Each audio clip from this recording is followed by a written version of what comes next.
Okay, ನಮಸ್ತೆ ಎಲ್ಲರಿಗೂ ಕೂಡ 78ನೇ ಸ್ವಾತಂತ್ರ್ಯ ದಿನಾಚರಣೆ ಶುಭಾಶಯಗಳು. ನಮಗೆ ತುಂಬ ಖುಷಿ ಆಗ್ತಾ ಇದೆ. ಇವತ್ತು ನಮ್ಮ ದೇಶ ಸ್ವತಂತ್ರ ಸಿಕ್ಕು ಇವತ್ತು 78 ವರ್ಷದ ಕಾಲ ಕಳೆಯಿತು. ನಾವು ಪ್ರತಿಯೊಬ್ಬರು ಸ್ವತಂತ್ರ ಆಗಿದ್ವಿ.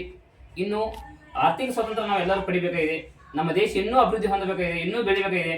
ಪ್ರತಿಯೊಬ್ಬ ಭಾರತೀಯರು ನಾವು ಆಗಸ್ಟ್ 15 ಮತ್ತು ಜನವರಿ 26 ಮಾತ್ರ ದೇಶವನ್ನು ಹಬ್ಬ ಆಚರಿಸೋದು ಬೇಡ. ಪ್ರತಿದಿನ ನಮ್ಮ ಹಬ್ಬ ಆಗಿರಬೇಕು, ಪ್ರತಿದಿನ ನಮ್ಮ ಆಂದೋಲನ ಚಾಲೂ ಇರಬೇಕು. ಅದಕ್ಕೆ ಕಾರಣ ನಮ್ಮ ದೇಶ ಆರ್ಥಿಕವಾಗಿ ಸ್ವತಂತ್ರ ಪಡಿಬೇಕಾಗಿದೆ. ಇವತ್ತು ನಾವೆಲ್ಲರೂ ಹೋರಾಟ ಮಾಡಬೇಕಿದೆ. ಅವತ್ತು ದೇಶ ಸ್ವಾತಂತ್ರ್ಯಕ್ಕಾಗಿ ಎಷ್ಟೋ ಜನ ಹೋರಾಟ ಮಾಡಿದಾರೆ. ಇವತ್ತು ನಾವೆಲ್ಲ ಹೋರಾಟ ಮಾಡಬೇಕಾಗಿರೋದು ನನ್ನ ದೇಶದ ಆರ್ಥಿಕವಾಗಿ ಸದೃಢರಾಗಬೇಕು, ಆರ್ಥಿಕವಾಗಿ ಬೆಳಿಬೇಕು. ಭಾರತ ಒಂದು ಅಭಿವೃದ್ಧಿ ರಾಷ್ಟ್ರವಾಗಬೇಕು, ಜಗತ್ತಿನಲ್ಲಿ ವಿಶ್ವ ಗುರು ಆಗಬೇಕು, ಒಂದು ಶ್ರೀಮಂತ ರಾಷ್ಟ್ರ ಆಗಬೇಕು. ಅದು ಆರ್ಥಿಕವಾಗಿ ಬೆಳಿಬೇಕಾದ್ರೆ ನಾವೆಲ್ಲರೂ ಮಾಡಬೇಕಾಗಿದ್ದು ಒಂದೇ, ಸ್ವದೇಶಿ ವಸ್ತುಗಳನ್ನು ಬಳಸಿ. ಸ್ವದೇಶಿ ವಸ್ತುಗಳನ್ನು ಬಳಸೋದು ನಮ್ಮ ದೇಶಿ ಹಣ ದೇಶದಲ್ಲೇ ಉಳಿಯುತ್ತೆ. ಇದರಿಂದ ದೇಶ ಅಭಿವೃದ್ಧಿ ಹೊಂದುತ್ತೆ. ಇವತ್ತು ನಾವೆಲ್ಲರೂ ಕೂಡ ಆಂದೋಲನ ಮಾಡೋಣ.